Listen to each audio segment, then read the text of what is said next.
In this movie, I have a tire skid, so let's take a listen. All right, that one's pretty good. Let's listen to this one. I like the second one, I think, because it's a little more drawn out and seems to have a nicer stereo effect. You can notice that the left side gets louder, peaks before the right side. So there's actually a nice stereo effect here. If we were listening in stereo, you'd hear that. So in shuffle mode, I'm going to trim off the front of this. And we know from shuffle mode that it's going to jump over and fill up the gap. Let's also trim off the back. There's nothing useful back here.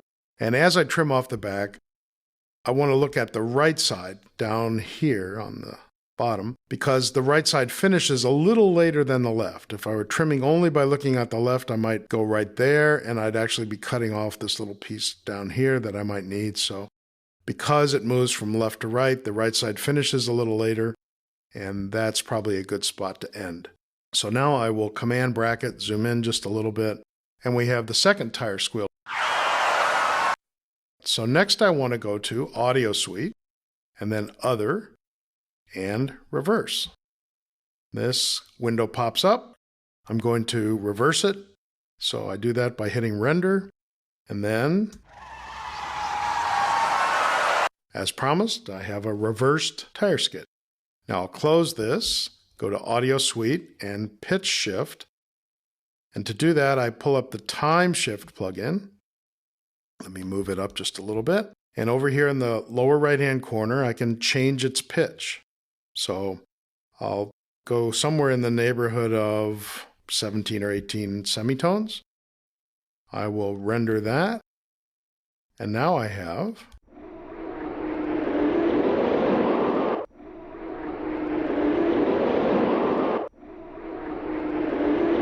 all right. We've definitely transformed this from its tire squeal state to some new thing. And then I will take my TCE trimmer and let me zoom a little bit. It's currently just on the fat side of 3 seconds. Let's make it about double that. So somewhere in the neighborhood of 6. And then I have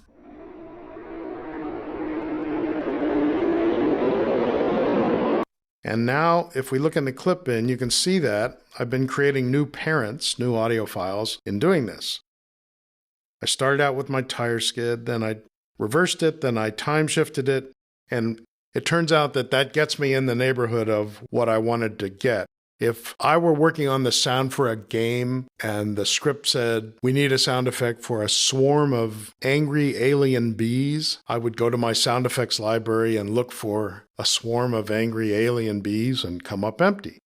Because sometimes you just have to create the sounds that you need. And who would have imagined that we could take this normal little tire skid and reverse it, and stretch it, and pitch shift it, and turn it into a swarm of angry alien bees.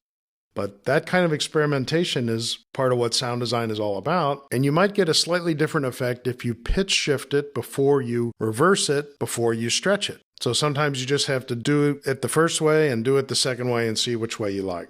Now in this case, and you can experiment with this on your own, I've tried this by pitching it before I stretched it, before I reversed it. I don't get a discernible difference between those plugins, but sometimes you do. So that's the idea of sound design. You don't just accept the sound effect as you found it. We didn't just accept the tire skid and move on. We worked with the tools in Pro Tools to see what else it could become. Apply your creativity to the tools in Pro Tools and see what you can come up with.